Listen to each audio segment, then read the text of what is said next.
भारत के हड़काने पर होश में आए यूनुस। बांग्लादेश के कार्यवाहक पीएम का बयान, हम भारत से शेख हसीना की मांग नहीं करेंगे, हम भारत से अपने संबंध नहीं बिगाड़ेंगे।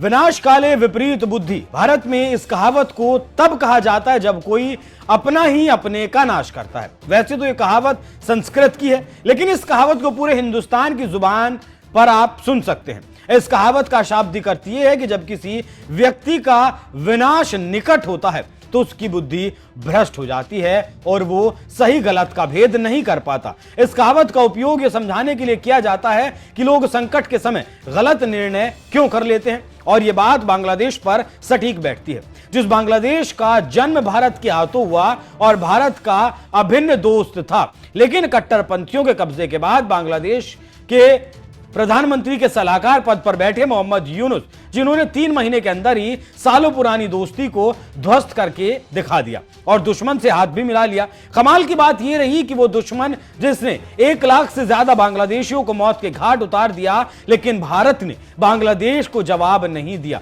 और सही समय का इंतजार किया। और अब भारत ने ऐसी बात कही जिससे यूनुस के दिमाग ठिकाने पर आ गया। जी हां, सत्ता से शेख हसीना को हटाने के बाद कट्टरपंथी भारत से दुश्मनी और पाकिस्तान से दोस्ती करने लगे थे और उसी को लेकर तरह तरह की बातें भी की जाने लगी थी। लेकिन विवाद तब ज्यादा हो गया जब भारत में निर्वासित जीवन जी रही शेख हसीना को 2 हफ्ते पहले फांसी की सजा सुनाई गई, जिसके बाद पहले यूनुस, फिर विदेश मंत्रालय और फिर इंटरपोल की मदद शेख हसीना को लाने की मांग करने लगा। लेकिन भारत ने नट बोल्ट ऐसे टाइट किए कि अब यूनुस ने बहुत बड़ा बयान दिया है। भारत को नई वास्तविकताओं के साथ तालमेल बैठाने को समय चाहिए। बांग्लादेश हसीना वाली दोस्ती को खत्म मान रहा है, अब नई शुरुआत करनी है।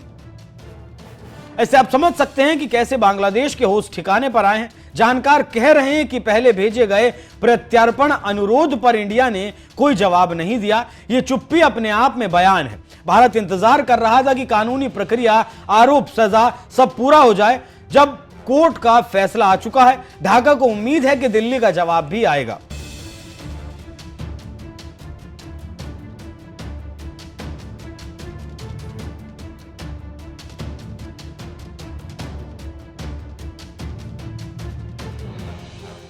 आप जानते हैं कि आईसीटी ने शेख हसीना को मौत की सजा सुनाई है। आरोप है कि विरोध प्रदर्शन करने वाले छात्रों पर हसीना की सरकार ने क्रूर कार्रवाई की थी। मतलब यह कि छात्र नेताओं के खिलाफ गोली, लाठी, बल, हिरासत, यातनाएं तक दी गई थी। लेकिन शेख हसीना ने आरोप लगाया कि हमें मौका नहीं दिया गया और सरकार के दबाव में कोर्ट ने गैर कानूनी फैसला सुनाया। विदेशी मामलों के जानकारों की माने तो बांग्लादेश में इस वक्त न्यायपालिका, सेना और अंतरिम सरकार एक नए शक्ति समीकरण में काम कर रही है। ऐसे में भारत को यह तय करना होगा कि क्या वो उस फैसले पर भरोसा करे जिसके पीछे राजनीति की गंध आ रही है। हुसैन ने साफ कहा है, बांग्लादेश भारत के साथ हितों के आधार पर संबंध रखना चाहता है। यह वाक्य सामान्य लगता है, लेकिन वास्तव में यह एक चेतावनी है। पुरानी दोस्ती खत्म, अब सिर्फ लाभ हानि के आधार पर बात होगी।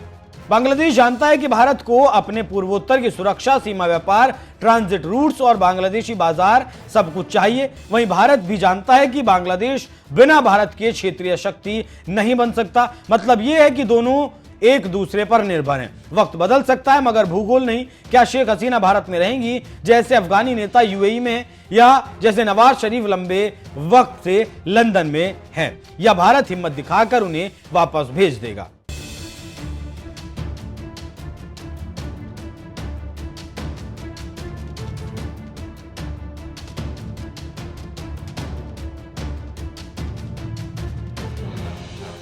अब सवाल उठता है, अगर भारत हसीना को लौटाता है तो चीन क्या बोलेगा, पाकिस्तान क्या बोलेगा, भारत अपने विरोधियों को ढाल बना रहा है, अमेरिका क्या बोलेगा, और अगर भारत मना करता है तो बांग्लादेश धीरे धीरे बीजिंग की तरफ झुक जाएगा। हसीना की वापसी अब सिर्फ एक महिला नेता की नहीं बल्कि दक्षिण एशिया की राजनीति की सबसे बड़ी परीक्षा बन चुका है, और इस परीक्षा का परिणाम तय करेगा भारत। अगले दशक की कूटनीति का चेहरा अब बनेगा भारत। बाकी आप लोग इस विषय पर क्या सोचते हैं, कमेंट बॉक्स में अपनी राय जरूर बताइएगा। नमस्कार।